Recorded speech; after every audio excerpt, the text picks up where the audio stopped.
Yeah. Woo. Who's ready to talk about the news? I know I am.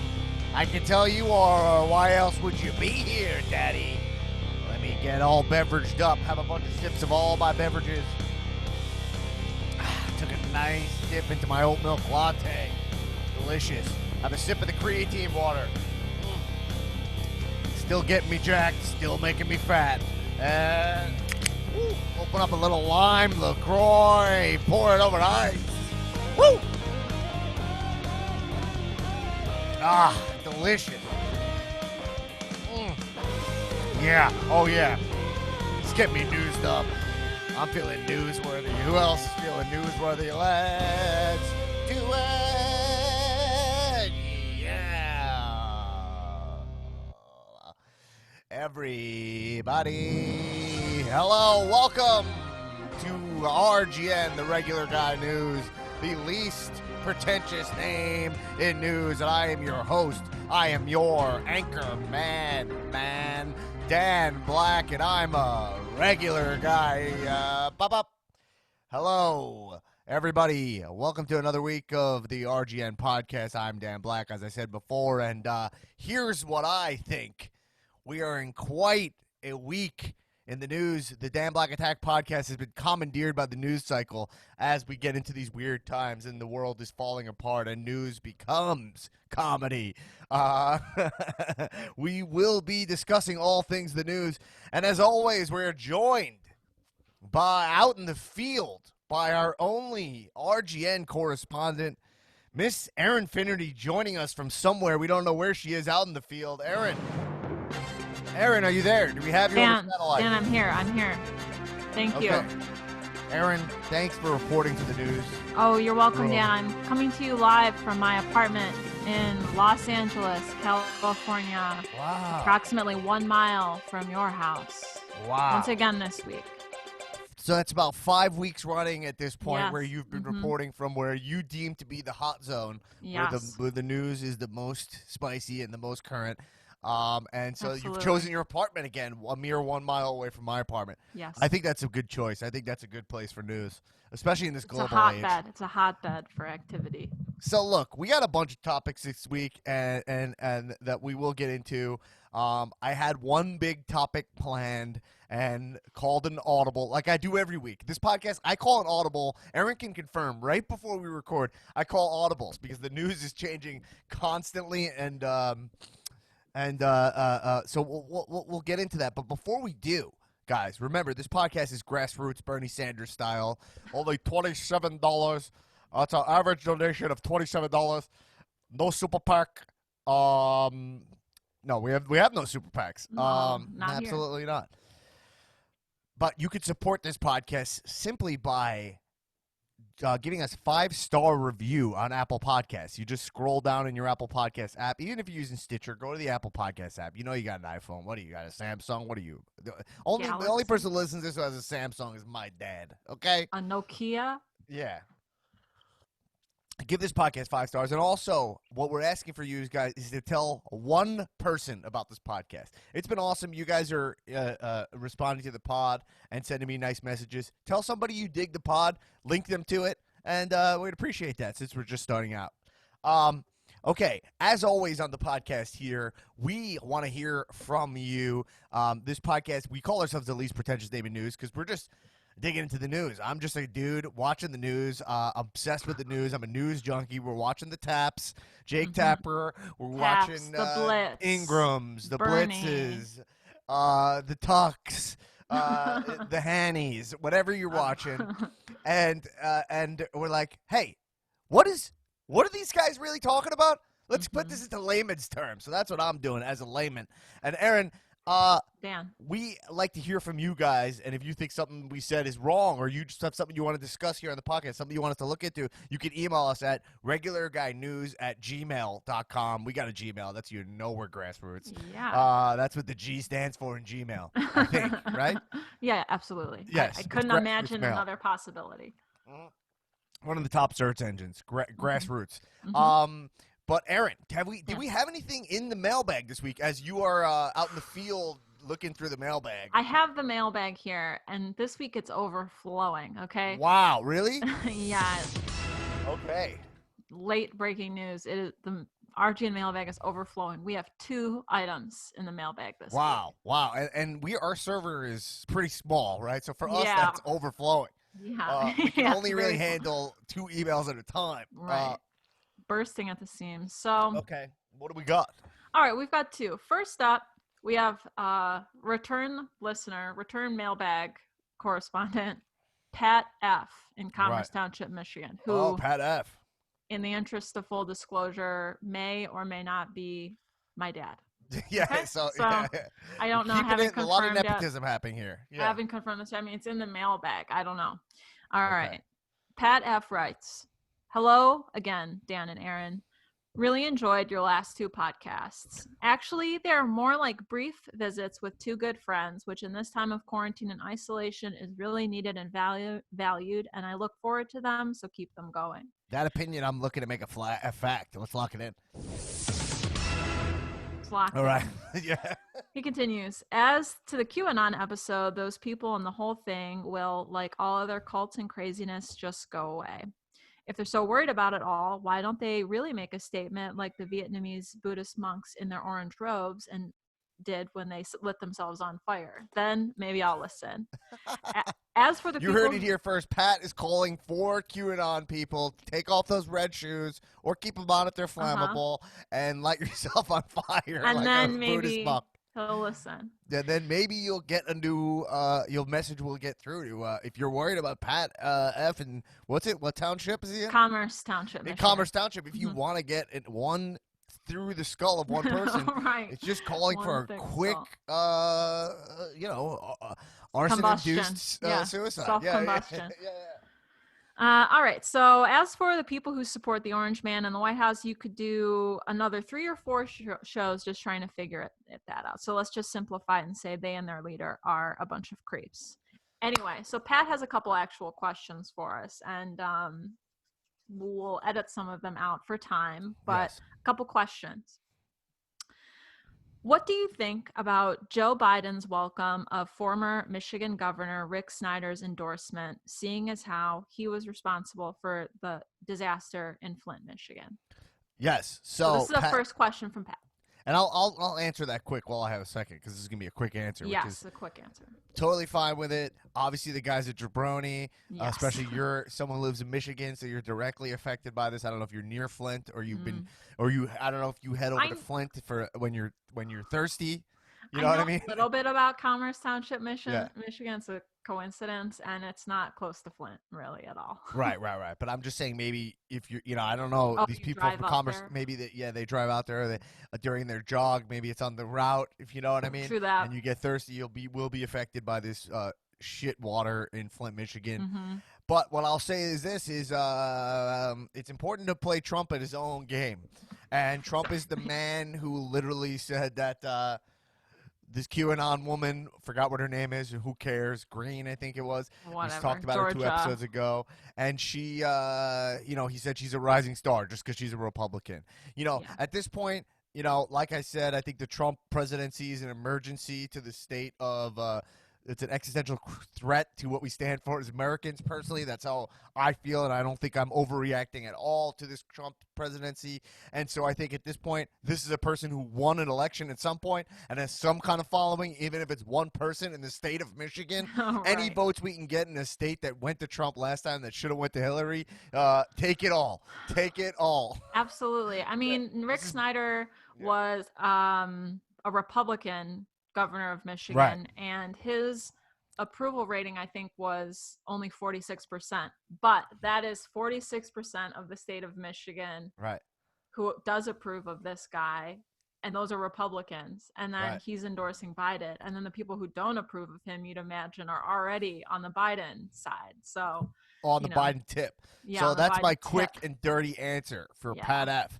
Okay. What's the second part of the question? He's got another question. Now we're taking an international pivot with this one. Mm-hmm. Pat asks, how about the complete silence on Trump's part about the chaos in Belarus? Maybe that scares him because he dreams of being a dictator. Anyway, thanks and good luck to you.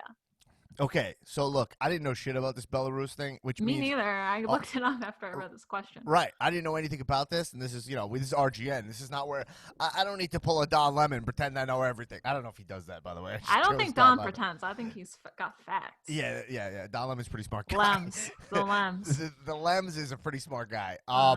But that being said, I would say that I looked up this Belarus thing, and let me tell you, just the mere fact that I had to Google this means Trump doesn't know it either. Has no.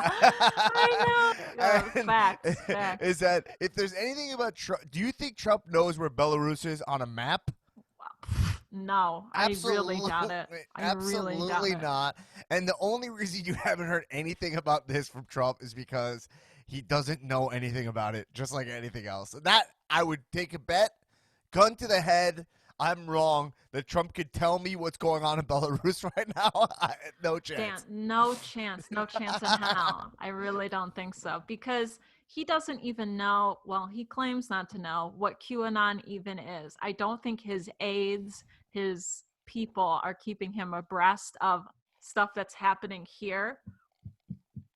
I don't think he knows what's going on in Belarus. And a little bit of what's going on over there essentially is like it's about the federal government overextending their power as it applies to people's rights, right? So they're basically like taking away people's passports, ripping them up, stuff like that, right? Mm-hmm. And so ultimately, your dad's question, or if it might be Pat F, is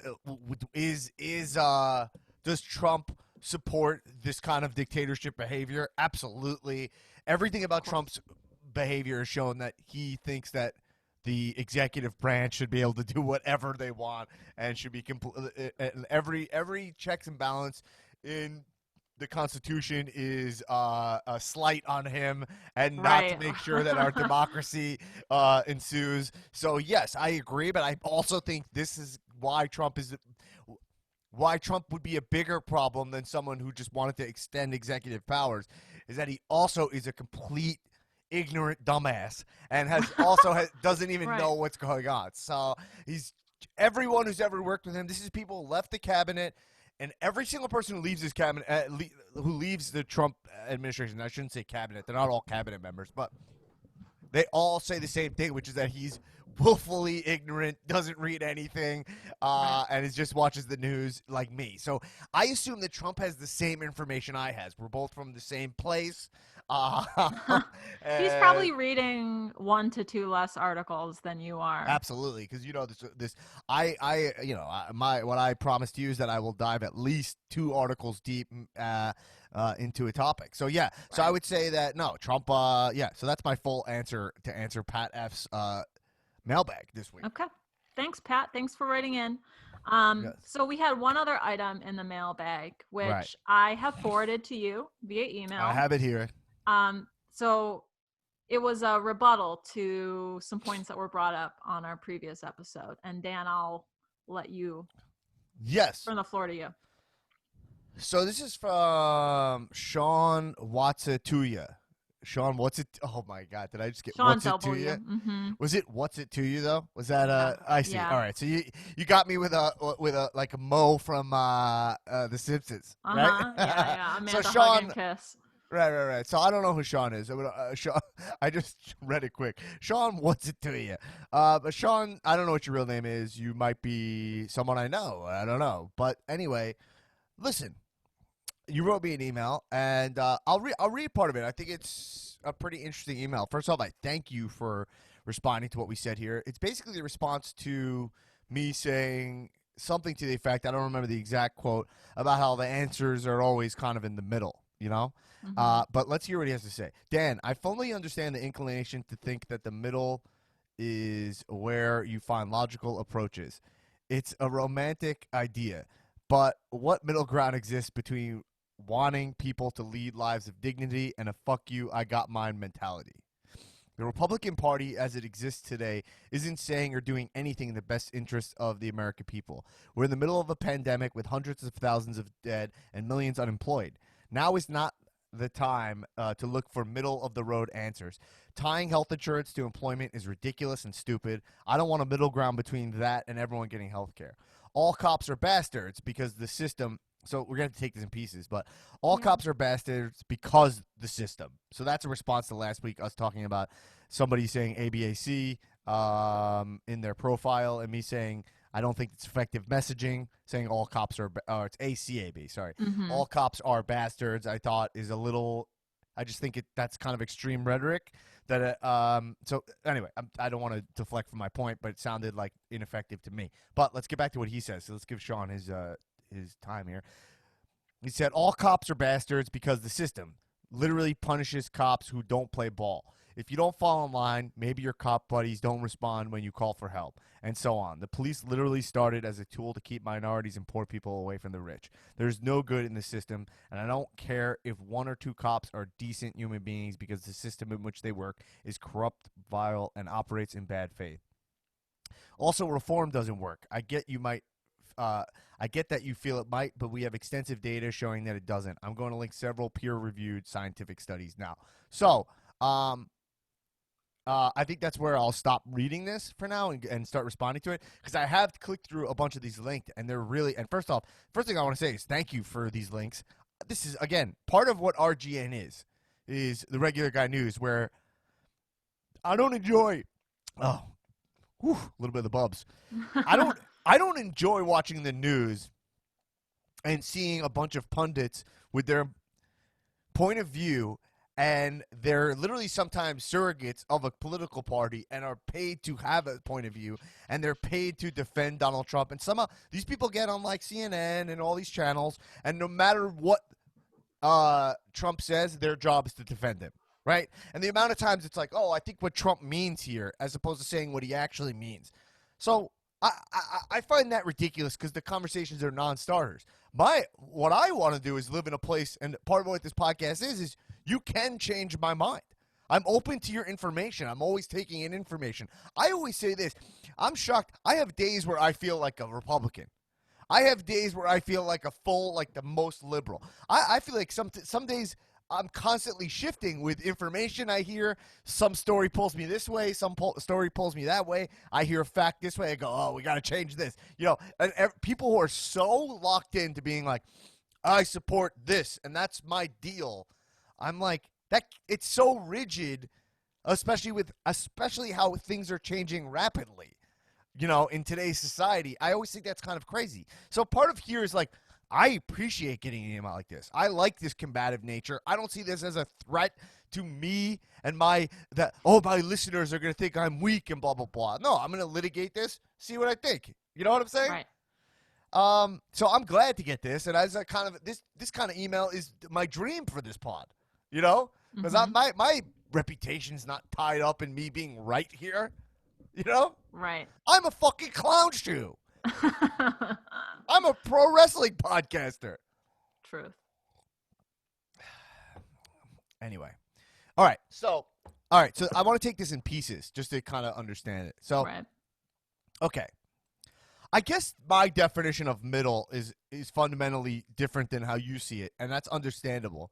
Because, Sean had said, like, it's a romantic idea to think that the logical ground's in the middle, but what middle ground exists between wanting people to lead lives of dignity and a fuck you, I got mine mentality?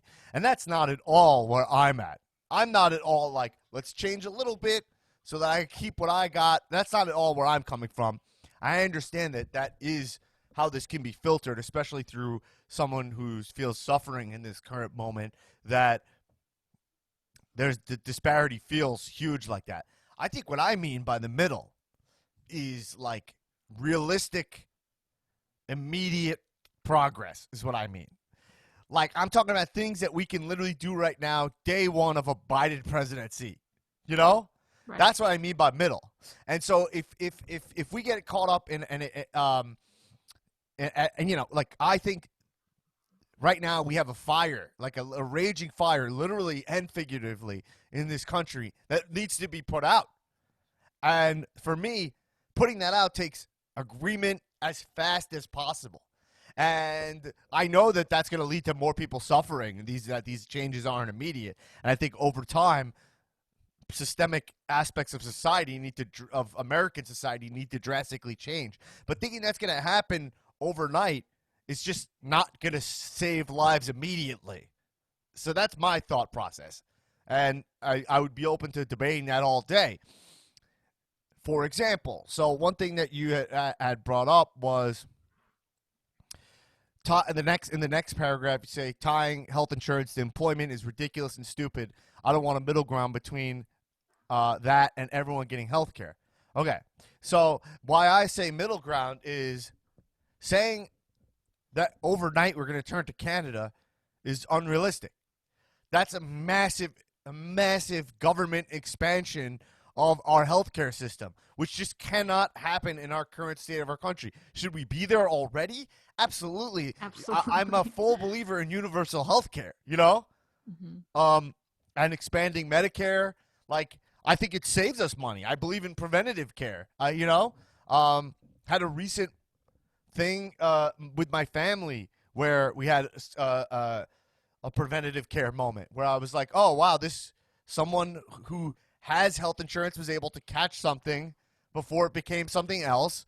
And imagine we had this kind of global screening. We would save money by catching things early. So instead of having people go through 10 surgeries too late, you know? Right. So whatever. I believe in that personally. In terms of even look at COVID, if we had masks universal, like we would have been able to get, have testing systems, all this stuff. If it was way more streamlined, we'd be in better shape right now. The amount of actually, this ties to something we're going to talk about later in this episode, but the cost of COVID is also huge besides human life, right? So, right? This is something that so if you look at the short-sighted thinking of a Republican presidency, then this is classic Republican, why I bring it up. They cut the pandemic response team because they're like, we don't have a pandemic right now. Let's get rid of these pork belly spending, right? Was it pork belly? Pork barrel? Pork barrel, I think. I don't pork fucking belly, know. Whatever. Pork. That's thank God I'm our politician. That'd be a great gaffe. I call it pork belly. It's pork barrel, I believe. But anyway, it's a term you don't even hear anymore because now both parties spend whatever the fuck they want. Especially Trump in the biggest deficit. Think about what the Republicans stand for. Okay, veering off topic. So Sean. So we don't have that system. We do have health insurance tied to employment. And when employment drops like this massively, tons of people, especially from a pandemic, it's a perfect storm, which we see. So, how right now in this time of crisis, which meaning if Biden takes over January 20th, 2021, right? Assuming he wins. And I only say that not to be like, that's who I want to win, even though it is who I want to win. But to say that to mean that would be a shift. That would be like a shift in direction of not ignoring coronavirus, right? Yeah, that would be a big change. Right. So, because assuming if Trump wins means that we're going to continue to just ignore coronavirus, it's not happening, and that's going to be what it is. So, assuming best case scenario, someone decides to actually step up to the plate here, right? Mm-hmm. And that would be Joe Biden based on our system. What we can do fast that we already have precedented is expand Obamacare and get a public option. I consider that a middle option. Whereas someone might consider that on the right as far left as it gets, right? Right. So it's all really perception. I agree. So we're both agreeing. It's kind of a semantics debate here. About I agree that we need an overhaul of our system. It can't be you get fired, you have no health care because it costs us money in the end. Who's paying for people who go to the hospital? Us. So I totally agree. But what we could do day one is bring back Obamacare, which is already something that has gotten through Congress before. So, and then push for that public option. And then that's a real thing. And then we move towards a more expansive sorry to say this word, but something that has more of a socialist style healthcare program because it's a basic fundamental right.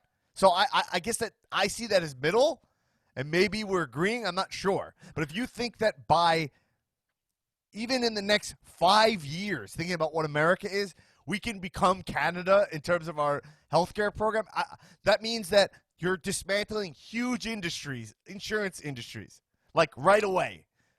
and we're already crumbling. So I just don't know what we're exactly talking about. You know? I feel like what Sean's saying is he doesn't want the middle ground between, universal health care and having a healthcare tied to employment. But I think what you're saying is kind of like step one in the course to what would be some sort of universal healthcare program. So right. ultimately, like, yes, we'd all love to have what these other countries have, but I think step one would be to implement like Joe Biden's plan to expand, like offer more options, Right.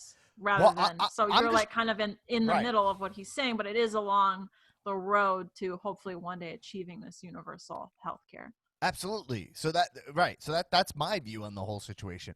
And then it's like you can live we can live in a bubble where we think people aren't voting Republican or whatever, or they're not voting red. Mm-hmm. But look at the map. Whether we like it or not, there's people in this country voting against their self-interest, and there's people in this country who are just not informed in that way, and they're voting. They think they put their priorities. Sometimes the reality is faith is their number one priority, and that gets politicized against them, and they vote a certain way, and they'll vote against actual basic health services. And so that's just how I see it. It's like, yes, in the long haul, I agree with you. Extreme. I agree with you that we need extreme changes. We need to change gerrymandering. We need to change we need to start talking about the Electoral College, which is not representing the majority of people in this country. Although the Electoral College might work itself out, because this is a thought I had the other day. Because people are going to start moving out of the cities. Yeah. And you're going to have a blue invasion of the middle of this country, I think it's starting to happen during COVID times from what I've seen. Kanye's already in Wyoming. You know what I'm saying? So many rich people are moving to Wyoming and then Montana. It's crazy. It's going to happen more and more, because if you live in California, Joe Rogan is the tip of the iceberg of the exit from these cities. I mean, I had no power this week. The air quality, you can't even see up into the sky from the smog. My car is covered in ash this morning when I was driving out. We're not even that close to the fires, and there's still ash. Yeah. Anyway, so yeah, I guess that's how I see it, and I'm open to the argument that the way I see things comes from a place of privilege. I can see that if you're not as emotionally affected, But I also would like to say that as a Jewish person, I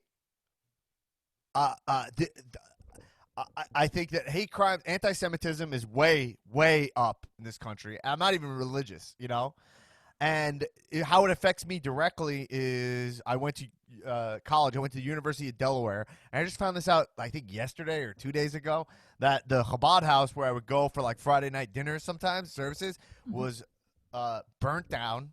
And it was deemed arson. They don't know who did that. That's a place that I would go on Friday nights when I was in college. So I'm saying I'm also emotionally not that I don't even know what race, ethnicity you are, Sean. I don't know. You gave me a fake name, I think. So I don't think that's your last name. So I also am. I'm also very upset right now. I just think I just want immediate action on some of this stuff. And I also have another side of this thing, which is I also have a CPA license, which people don't know. I worked for PricewaterhouseCoopers for a long time, and I had to deal with the IRS directly. And we've all dealt with, a lot of you have dealt with unemployment recently. Listen, the government, it's one thing, there's an element of truth to what the Republicans say. The government is fucking hard to deal with. Their systems are not up to date. They're behind private industry in so many ways. And that's also a big shift that needs to happen, which is more money sunk into the government so that government agencies live in this current century, Mm-hmm. And you know, we have an IRS where they only communicate by mail. You know what I Get mean? your So stamps out, tax season. I had to mail so much shit this year. that's a tip of the iceberg on it, is that there is an element that, like, but once you start having to deal with government agencies, you start realizing these people leave at 5 p.m. every single day. What job has that now? Like, what job has that? Where you're just done at 5. So if you're on the phone with them, and I've had this, it's 4:45, they disconnect you. They're not staying late to call you back. You know what I'm saying? So a lot has to change. A lot. And I understand that it's on fire and it's overdue. I'm just talking about day one changes. Aaron, because I don't have Sean here, is there any hole in what I'm saying in your mind? And No, do you feel like I'm being too combative against Sean? I think we're on the same page. well, in my opinion, I think you and Sean agree on a lot of what he says. But I think it sounds to me like what Sean is looking for is something that's a longer term solution that's not just going to happen overnight. But you're approaching it from like, well, if Biden gets elected, here's things that can happen and should happen within the next year. Right. And of course, like all of these things that we want, like the defunding of the police, universal health care, you know, groups and people who are oppressed and all of that, not having that anymore, like all of those things, yes, but those things aren't possible by within the next year. It's a longer term strategy. Right. So I think I believe that you're on the same page, but a lot of it, like you said, is kind of semantics. Like when you say middle, it can be interpreted as like you don't want what's on the other side of the middle. Right. You know what I mean? But I think you do. I just think that this response is he's responding to you saying that. Yeah, I don't want rhetoric. Like I want like practical, realistic, can happen tomorrow talk. Because right. that's how I see progress actually happening. So well, and last week you said that the extreme rhetoric, you were saying it was problematic because it fuels the red states and the people who vote red because it's extreme. You just start losing people, you know. You start losing people. You start losing, like you know. My problem is with the branding of defund the police, abolish the police. People are not looking that deep into this stuff, and it's like, wait, get rid of the police. Well, who's going to protect me? And it's like these are nuanced arguments that need to be, and like that's why Biden had to bail on them. And so this actually ties into the next thing that writes here, which is like, you know, that Biden wrote the '94 crime bill and. Which is the biggest expansion of the criminal industrial complex, and then Kamala Harris prosecuted the hell out of it, and then Biden's out here advocating giving the police even more money. You know, there's a couple things to unpack there. That is 100% true. I mean, there is major problems in both Biden and Kamala Harris's record, especially as it pertains to this stuff, okay? And a lot of that ties to how you win elections in America, and a lot of that ties to an old school understanding of law and order that is now outdated in today's society. And look, that's going to happen when you're in politics for 40 years. I'm not even defending Biden. I just think over Trump, it's like, what's even the conversation? We're talking about a criminal versus a misguided person, you know? So, so I agree with you there. I also think, I also think is that the reason Joe Biden is trying to win this election, given that it's in a rigged election, Trump's right, it is a rigged election because of gerrymandering and the Electoral College. That makes it the popular vote doesn't matter. Because of that, he has to play ball a little bit to win. So getting worked by Biden saying, like, I'm going to give more money to this is because he's trying to get the police vote, and he's trying to make sure he gets those votes because it's politics is a game. So, like, we can see through the pro wrestling of the actual election. And then we start putting out this fire, which is Trump. And once that's out, then we demand via Bernie Sanders, and you know, you have this more progressive wings of the Democrat Party coming in, the AOCs, and AOC's not backing some doesn't back Pelosi and a lot of classic or middle of the road Democrats, you slowly phase that out. So I guess that's just how I see it. Also, you tied this into reform, saying police reform doesn't work. Well, and citing that body cams haven't, and these are great articles. And if we had we don't have a Facebook group going yet or whatever, but sure, at some point maybe we will. But like, these I would post all this stuff. Yeah, a lot of misconduct records are not public. It's really hard to get body cam footage, and then the body cams have proven that they don't reduce violence. I agree with all this. I totally agree with all this. Like, the police need major changes. I think we're really getting caught up in the word reform. You know?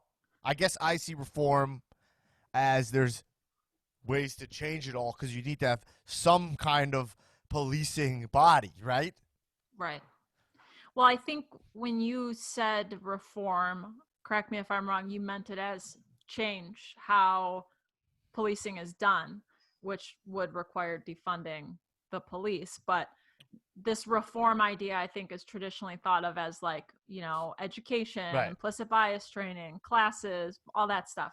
It's all of that, but also, like we've said in past episodes, it would be, you also support funding like community programs like mental health outreach and those things to supplement the police. Right. I agree with the message of defunding the police, Right. like, which is like allocating resources more to stop people from committing crimes over being prosecuted for crimes. And obviously we all know, not obviously, but we've all learned, at least through this process, why the police were created. John Oliver did a great piece on that. You should check that out. And so we know that there's inherent problems with the concept of policing. Mm-hmm. And it's been on full display now in a way that is, you can't look away, where they're guarding property over humans. Like, right? Mm-hmm. I mean, it's eye-opening, and maybe it shouldn't be. We've heard it. And yes, I agree, you can't have bad apples in the police department. It's not even, totally. Well, I agree. I agree with all these studies are all eye-opening, and I thank you for showing them to me. Some of these I didn't even know. Here's something he says. This thing was said, invest in alternatives to police as crime prevention strategies. Every 10 additional organization in a city reduces the murder rate by 9%, and reduces violent crime by 6%, and reduces property crime rate by 4%. So, like, there's actual studies about this, about reinvesting. I agree we do it, but I don't think we could just do it.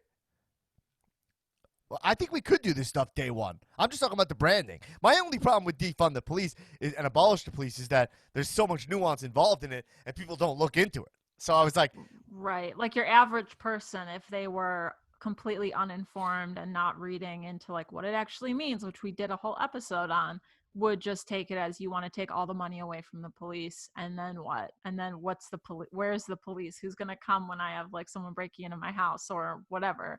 And ACAB, right. It's the same thing, like message received, but when people hear that, it's extreme. Right. So I think that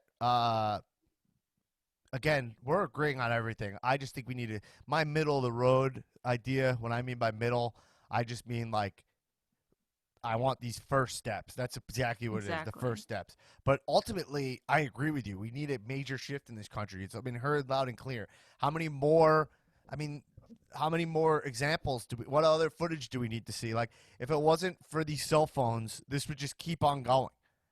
You know what I mean? Like, these phones showed us stuff that we've been hearing for years. So, and listen, call me naive, but you could call me naive. I believe that Biden, with the people he's surrounded with, I'm not saying he's the candidate who should win or is up to the task, whatever, blah, blah, blah. People he's surrounded by, I believe that he's going to take this stuff seriously, and I believe that he is affected by it. So, call me a sucker or whatever, but I don't think it's like day one he gets in office and this stuff's dropped. I think the message is heard loud and clear, especially given the people that he his posse, Right. Yeah. Yeah.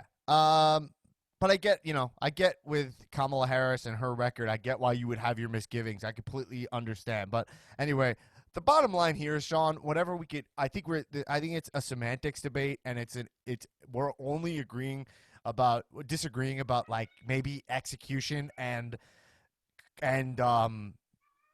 wording. You know what I mean? And timing. So, Sean, I appreciate your message, and I agree with you. And this information is great. And I'll say one last thing before we get into the topics at hand here. Sean, one of my favorite things is a MLK quote that he wrote in here that I'd never seen, that I kind of really think is really great, that I will read here. Dramatic read by Yeah. Black. First, yeah. And other thing is that in terms of the wording, he does use the N-word. Not I don't know, but Aaron, you see the quote?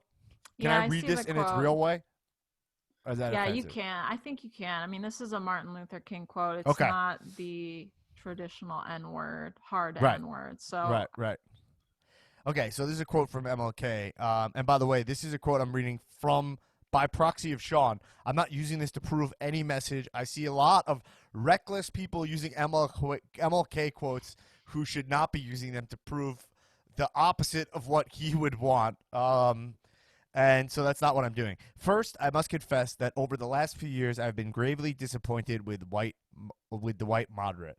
I've almost reached the regrettable conclusion that the Negro's great stumbling block in the stride towards freedom is not the white citizen's counselor or the Ku Klux Klanner, but the white moderate who is more devoted to order than to justice, who prefers a negative peace, which is the absence of tension, to a positive peace, which is the presence of justice, who constantly says, I agree with you in the goal you seek, but I can't agree with your methods of direct action, who paternalistically feels he can set the timetable for another man's freedom, who lives by the myth of time and who constantly advises the Negro to wait until a more convenient season. Shallow understanding from people of goodwill is more frustrating than absolute misunderstanding from people of ill will. Lukewarm acceptance is much more bewildering than outright rejection. So, a really powerful, great quote, and it is kind of like pointing out that at its core, you can't change the full-on people who are just the swamp, right?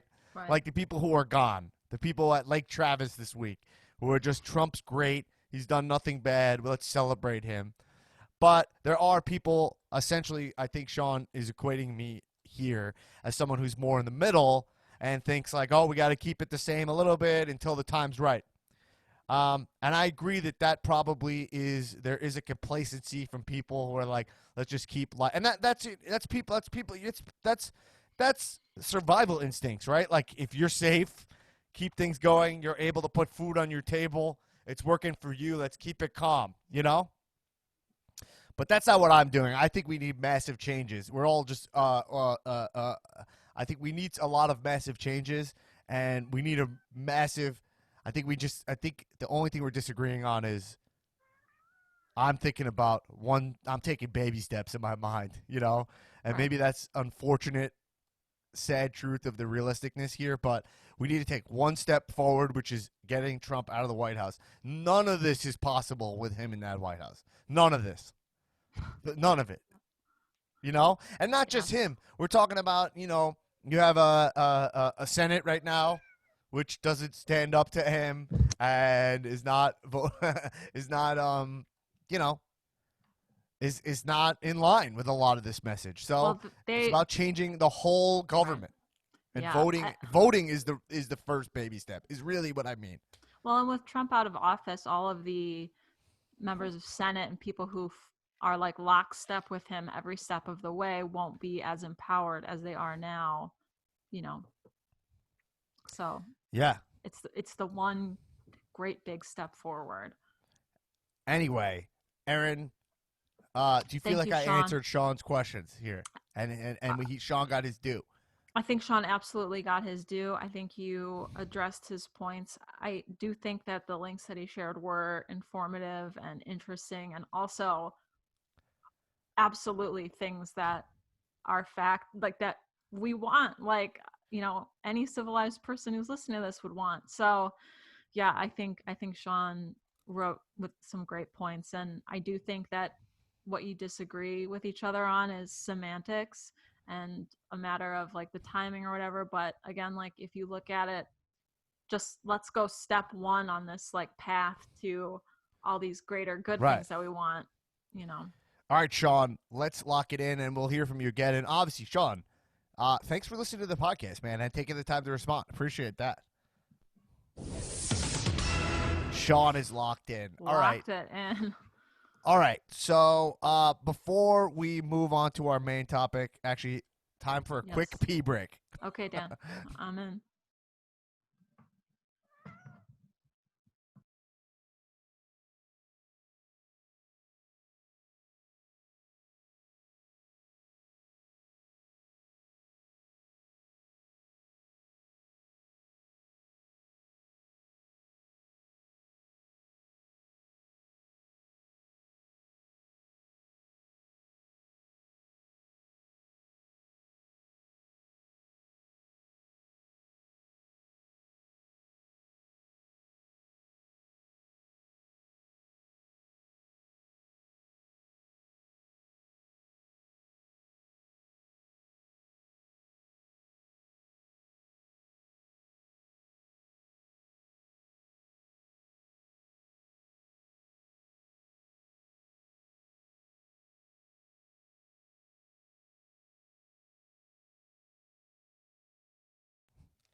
Okay. All right, back in action. Woo, cracking a LaCroix. Let's get into it. So, Aaron, Dan. as we discussed, I said I pivoted this week. So I messaged you, what's going to be our topic for this week? And we kind of have to do this all kind of last minute because everything breaks so quickly. Well, yeah, it's also worth noting that we also do these episodes, and then I'll go downstairs and turn on the news and be like, oh shit, like there's a new development we didn't get to talk about. Right. Or I'll find an article a week later. And also, the podcast comes from a place of curiosity where I'm like, I heard this, but like, what's the deal with that? Right. Like, you know what I mean? And so my original topic for this episode was about Trump, the Atlantic article that released that had a bunch of sources saying quoting Trump saying disparaging things about the U.S. military and his view of it.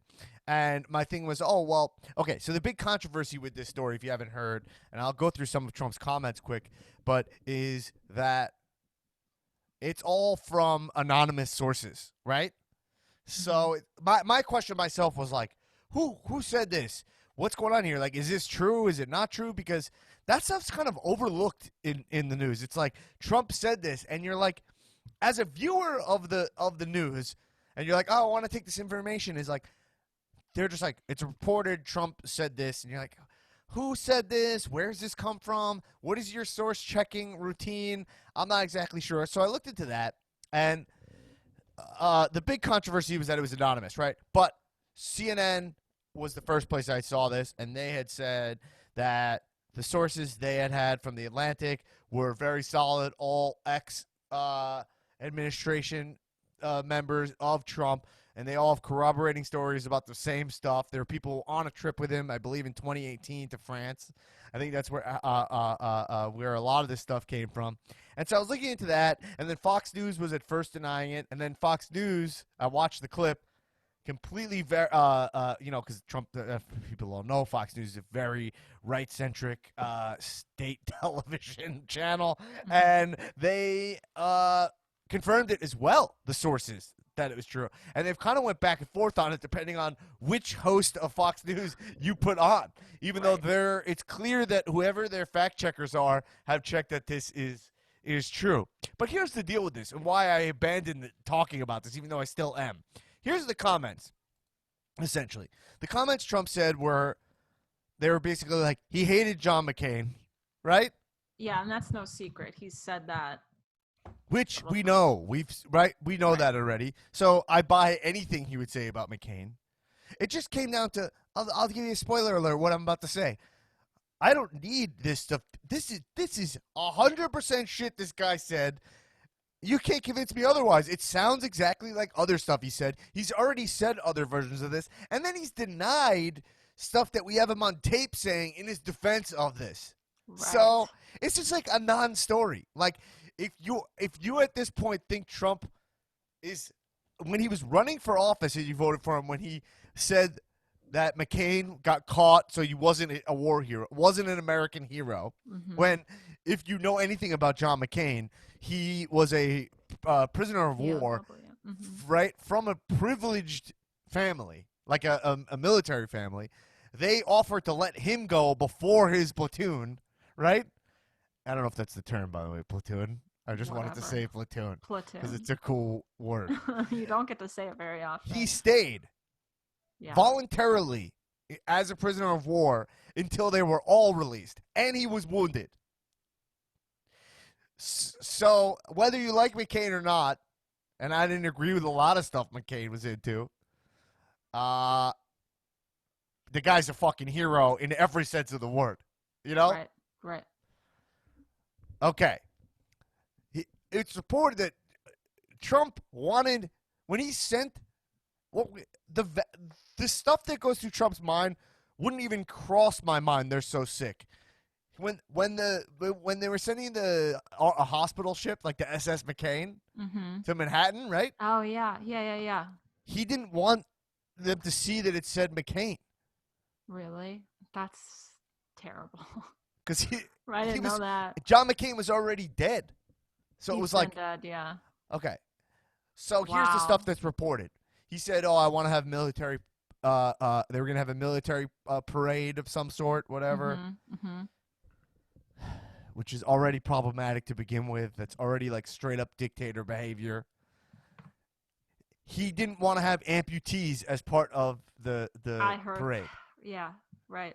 Because he said people don't want to see that. It makes them feel bad. We're talking about like people injured in battle. Okay. Right. So okay, fine. Let's say there was no. This. He's already said shit like this before. We've seen him make fun of disabled people publicly. So let's assume that's not true. He's already done this. It's not a deal breaker for some of you. I don't know why. You know? Right. Then he said he didn't want to visit the cemetery in France, right, when it was raining, and they claimed that it was like a safety hazard why he couldn't go, and it comes out he didn't want to get his hair wet. He didn't want his hair to get blown around in the wind. Right. Disheveled. Okay. It sounds, come on. And he sounds true. Marine suckers and said that he didn't want to visit a military cemetery because it's filled with losers. Right. And he doesn't understand why Vietnam vets, he called them suckers. People who died in Vietnam. He doesn't understand. So there's quoting that he doesn't understand why people would risk their. So they're saying he was in a really bad mood on that trip to begin with. All right, whatever. So look, my thing is this: who cares? The bottom line here is, who cares if this stuff is confirmed? What else does this guy have to say? He said it all.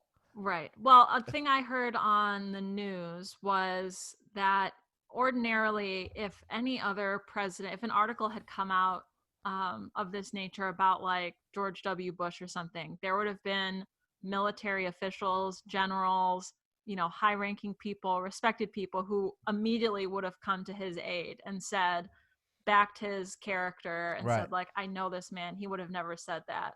But they pointed out on the news that in this instance, there's really no one except for Sarah Huckabee Sanders who's rushing to Trump's aid to say he would never say anything like this, because he has said things like this and he absolutely would say things like this. Yeah, and so the whole thing in RGN terms, in regular guy terms, okay, let's assume he said none of this, none of it's confirmed. He said enough shit that's this different versions of the same thing before. Right. Right? That so why wouldn't you believe he said it? Like, right? So it's so hard to believe. He's on tape saying some of this stuff. So it sounds like him, and to me, it's like, all right, I already know his character. So my thing is that imagine you were a voter in this country, and this stuff put you over the edge. Like everything else he's done before this is where you're like, I'm done with him after this. You should have been done with him before if this is what made you off of him. Right. But I mean, like, I don't know. This is so terrible and so extreme, and just to make these kind of sweeping negative comments about the military is terrible. And I do think that, you know, there's like a ton of military families and relatives and stuff where hearing this, if you're someone who, you know, was kind of on the fence, or maybe things were like bubbling up over time, this could be what tipped you over the edge, because it's just not right. Right, sure, I see that. And also I think that my naivete here that you're kind of pointing out is that I'm missing out that, like, some people know he's shit, but are like, they're towing that party line. Exactly. And then it's always like, what's going to actually make me jump ship, where they're kind of like, well, look, they're kind of like, Pence is holds a lot of my values, so, you know, I'll deal with Trump, you know? Right. Or whatever. So maybe it's like, but then when this military, when you know, this goes too far for you. I don't know. But anyway, the point is that even if he didn't say this stuff, it's kind of a non-story, even though we talked about it for a while, because he's already said something that could upset you the same level before. And some filmed. Of it There's he said video before of it. He won the last election, right? Right.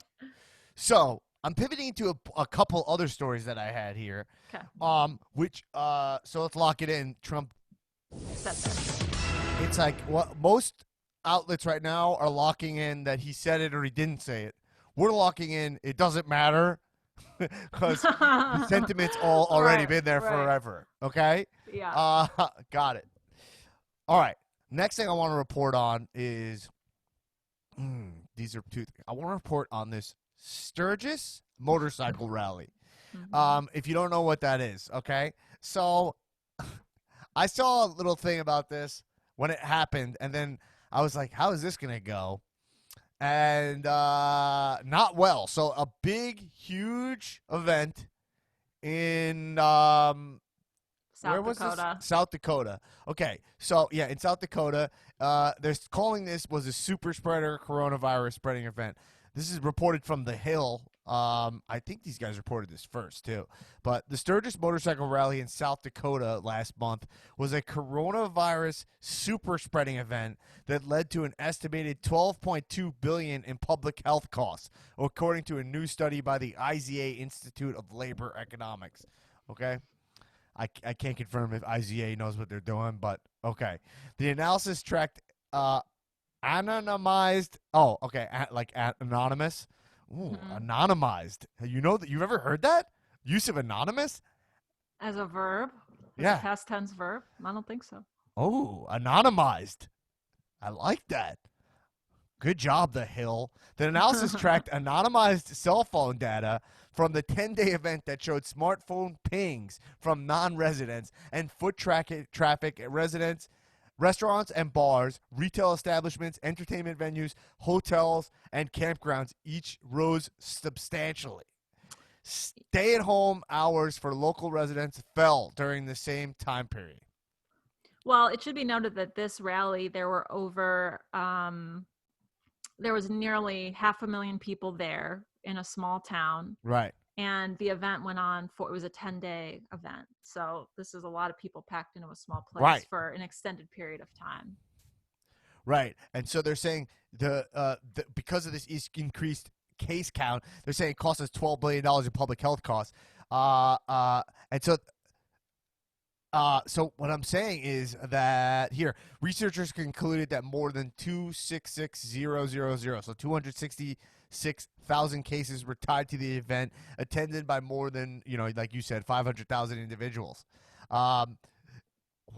Wait. So they're saying that, okay, because it's not, so, okay, this is what I was confused by when I read it. I was like, this has got to be bullshit, right? they're not saying that of the 500,000 people who are there, half of them got coronavirus. No. This is a super spreader. So Right. using like modeling or whatever, they can figure out, Right, because let's say over 300 people got infected here. Right. They infected 3. Right. And so, wow, that's crazy. So they're saying all these people went back to their hometowns after. And I remember when this was going down, they were showing videos of it on the news, and I was curious what the fallout of it was. And because they were showing people there was like Smash Mouth performed there, right? Is that the thing? Oh, Smash Mouth. Fozzy, Chris Jericho performed there. Yeah. And so, people going back to their hometowns after. It's crazy how that works. How they could track with modern phones and stuff. I don't know. Wow. Unbelievable. They said the Sturgis motorcycle rally represents a situation where many of the worst case scenarios for super spreading occurred simultaneously. The event was prolonged, included individuals packed closely together, enlarged a large out-of-town population, a population that was orders of magnitude larger than the local population, and had low compliance with recommended infection countermeasurements, such as the use of masks. So, unbelievable. And here's the deal. So, South Dakota Governor Kristi Noem, a staunch supporter of Trump, right? She said that the analysis findings are fiction. The report isn't science. It's fiction. Under the guise of academic research, this report is nothing short of an attack on those who exercise their personal freedom to attend Sturgis. Right. I don't know where she got, how she knows that. So here's the deal. It's funny, this is not in this article, but I saw this, but this brings in a huge amount of money every single year for South Dakota, which is already not a wealthy state, Right. And this is one of their big events, and they really count on it. And so they let it happen just for the economics of it. My problem with this thing is just fucking admit that, right? Right. Why call coronavirus fiction? Why say it's fiction? I understand, but how is that a winning argument? Why don't you just go, look, we need to move forward because right, we needed this event for our economy, and that's just the deal. Isn't that more of a winning? I guess because then you're admitting people died. But right. How is it to go the other way and say it's fiction? I don't even understand this. Yeah, that's taking a real. I don't know what the strategy is in saying that, but if she's a Trump supporter and she buys a lot of his ideas, don't count the cases and there won't be as many cases, then the logic kind of follows. It should also be noted that the group who conducted this study and created this model, they didn't just do Sturgis. They did the same kind of study on Black Lives Matter rallies or whatever. Right. So, but this one, I think due to the sheer size of it is probably why it became a super spreader. Well, and also because people were just completely, you have a government who's completely what they're doing at this stuff, similar to Trump events, is they're saying, hey, if you want to wear the mask, that's cool, and we have some hand sanitizer if right. you want it. But it's if you're doing that, the culture is you're a fucking pussy and you believe in this bullshit, and you're supposed to for your posturing be that's not cool. This reminds me. It's funny. I was on the beach yesterday, socially distanced, and I did have a thought, which was if someone took a video of this beach right now, depending on the angle, you could use this as footage to be the beaches are crowded, cases are going to go up. Mm-hmm. But we were all pretty far apart, Oh yeah, I was at the beach on Saturday and we went super early, did not wear a mask while we were just sitting there, and there was no one around us and it seemed fine. But when we walked past people, when it started getting crowded on the way out, we put on our masks. Right. And so did other people. And also, listen, the reality of the situation is I relate to these people in South Dakota where it's I've had enough. I'm not stopping my life. I'm going to the beach with my wife, and we're going to sit far from people. And if I get fucking coronavirus, I don't know what else to tell you. Right. I'm doing my part. I got the masks. I got the hand sanitizer. And that's the deal.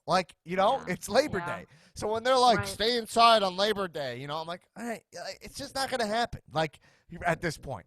But at the same time, we're staying away from people. We're taking it seriously. It's a calculated risk. I Right. think that's different than the Sturgis rally, where the mentality is coronavirus is a myth. We're fine. Don't worry about it. Like, look at the RNC. Like, there were 2,000 people crammed in, no masks. Like, they're doing it, and they're our leaders. Like, it's fine. Like, I was on Manhattan Beach, and there was, like, signs. You must wear a mask. If you're walking around the town, you have to wear a mask. And people are pretty respectful of it. Every business is separated. Could it be better? Is it the most? Yes. But those preventative measures go a very long way. If everyone in the town's wearing a mask, you're stopping a lot of the flow of this virus. You know? A lot of it. So that's all at this point. Like, that's all I'm saying. Is like, that's like basic. It's more of culture.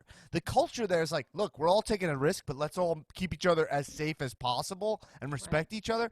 But the culture of these things, like at this motorcycle rally, when you see Fozzy, look, Jericho's one of my heroes. The guy's on stage. He should not be performing comfortably with everybody jam-packed in front of him like that. That's wrong. And I'm not saying don't take any risks, but to ignore the virus in general it's ridiculous. You know? We've it's been un-American. doing this for 6 months. Like, what more do you need to know? I don't understand. And then to have a senator who would do just a complete lie. But, like, so another guy on the beach was a guy on the beach wearing a Trump hat. Oh, brother. And by the way, a couple things to say is this Trump hat, I will say, it is a kind of a cool hat, okay? Not the MAGA one. He's wearing the one that says USA. It's white. Oh, I don't know that one. Trump wears it sometimes. Oh, yeah. That's a cool hat. I don't know. I said it's kind of a cool hat. I'm just being objective because I personally love American flag colors, like red, white, and blue. I pop for, you know. Mm-hmm. And it's a white hat. The USA is in Navy. On the side, it says 45. Oh, gotcha. I've seen that. And on the back says Trump. Okay, now, look, I don't like that it says Trump. I'm just saying 45, like a presidential hat with USA on the front, your number as being the president on the side, and then your name on the back. It's a good design. Joe Biden doesn't have any merch that people want to rock. Oh, actually, beg to differ. I just bought the best shirt. Is it the one with Biden and Obama? No. Which one I will is it? show it to you. Yeah, well, there actually is some sweet Biden merch. Last time I checked the shop, his merch I felt like was Jabron status. No, this is unofficial, unlicensed. Oh, well, it's unlicensed. I'm talking about this is like the official Trump hat. Yeah. The one thing about it's like, oh yeah, that's a nice shirt. Yeah, it's like Barbie. In pink, yeah. I'll wear it on a upcoming RGN episode, but it's a pink T-shirt that says Biden Harris in like the Barbie font.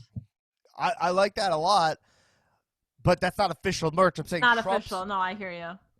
But anyway, the guy wearing this hat, no mask, and you're like, it's such a fucking statement to go to a liberal beach. Yeah. Wear this hat. You have to, and he had the whole like laughing as loud as he could. He was like wasted. You're like, oh, I get it. Like you're just like, like the funny thing about Trump is like, he's a kind of like a marketing genius in the fact that the hat is kind of cool.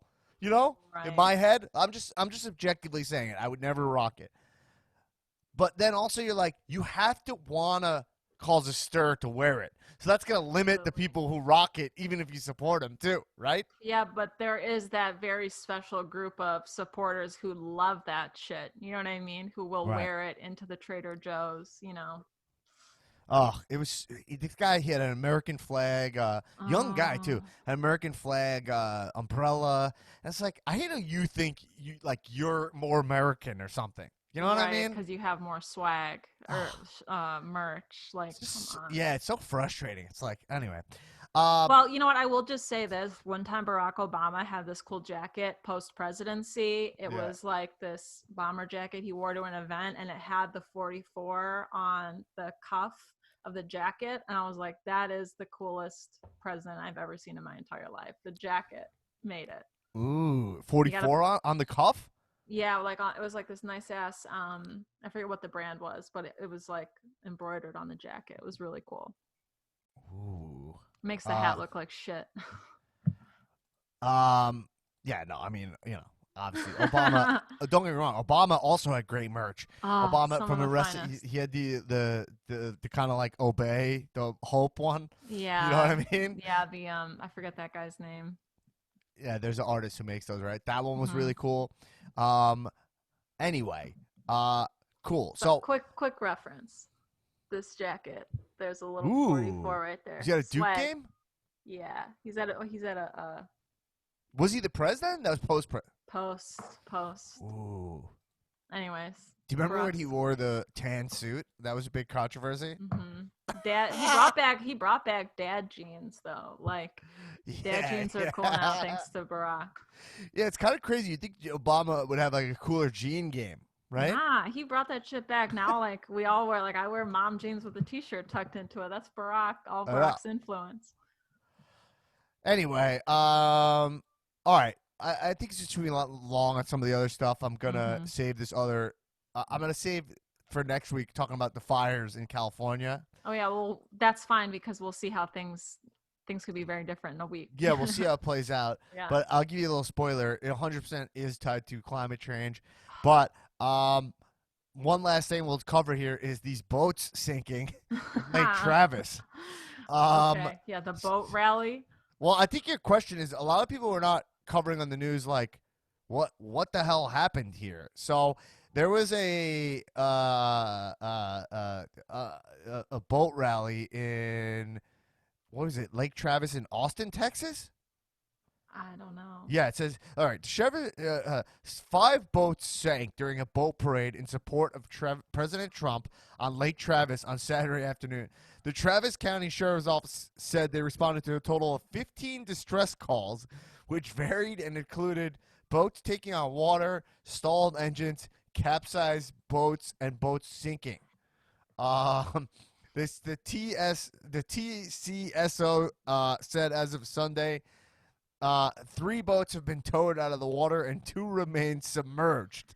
Like I saw a photo of one of them that's just at the bottom of the lake. I know. Is that a real picture? I think I it couldn't tell if is. it was photoshopped or not. It's I think it's real. so I don't know. fucking funny. It said that the boats began sinking almost immediately as the parade started. It was like a boat parade. Mm-hmm. Uh, they said that the wake in the water caused many boats. Caused by many boats on the water. So it was too many boats on the water that like the lake became too rough for the boats, like almost storm style. Well, yeah. I think that these boat rallies have been taking place a lot this summer, and New York Magazine reports that encouraged by the president's zeal, boaters have been taking to no wake zones and just like going crazy on boats. And back in August, there was a boat that sunk in Oregon. So this is, and they're traveling like at high speeds when they shouldn't be, and it can really turn the water like into a torrential storm like situation. Right. Um. Oh my god, this is so funny. Is this guy, whatever this company? This is like Keye. What is this? Let me see. Do I have the acronym? What that is? Oh, this is the okay. This is the CBS affiliate. Uh, the parades. Okay, yeah. The parades organizer. This is a quote from the parades Mhm. organizer. Said in the middle of this COVID thing, this is a safe, effective way that we can socially distance. We can be in groups of 10 or less. It's just like the group organizers like this COVID thing. Right. I think that this is the silent majority, and I think that this is a safe, fun way that we can speak, communicate, and stand up for what we believe in. That was right before it started. And then Oh they my all god. started Oh to no. sink. Then they all sank. And then another boat sank in Wisconsin the next day. Oh my god. Yeah. All right. You got to be safe out there on the water. Oh my god, these quotes are insane. I'm a school teacher and I think our kids belong back in school. I think COVID has been overrated. I would say COVID's overrated. Like, I know it's, people have lost loved ones, but if we look at the not underlying issue cases, oh, that's not God. an underlying issue. issues cases. It's not that huge. Bahal appears to have been referencing false information shared by President Trump last month and claims that the vast majority of COVID-19 deaths are due to underlying illnesses. Whew. Wow. Oh, my God. Okay, anyway. Trump's beautiful boaters. Okay. Anyway, so look, it's true. The both. And I just think the reason this is so interesting to me is, like, I feel like this is just a symptom. Like, this is like a sign of what's going on with the modern Trump supporter voter. Is Right. People who are like, don't fucking tell us what to do, but then they need our help. Right. When their boat Right? capsizes. Like, it's just a symptom of, like, there should be no rules. Don't you tell me what to do. I need to be free. Stop impeding on my freedom. And then they blow their freedoms by they have super spreader events. Mm-hmm. They're going in boats and, like, ignoring all, like, Coast Guard rules and whatever. You know, it's like, It's just insane. Anyway, guys, look, there's more we can talk about. There's a ton more we can get into, but let's save it for next week. Everybody, I feel like we covered a lot of news this week. It's been a really, like, kind of oddly a tame week. Like, it's like been fucking insane. California's on fire. Right. But I honestly consider this to be a tame week, considering I think we have rougher roads ahead. Kind of been the military quotes from the Atlantic article. Right. And there's probably more to come, so just be prepared. Yeah. Anyway, everybody, thank you to Sean, to Pat F. In what's the county? Commerce County? He's Commerce Township, Michigan. Pat F, whoever you are, maybe you're my dad. Yeah.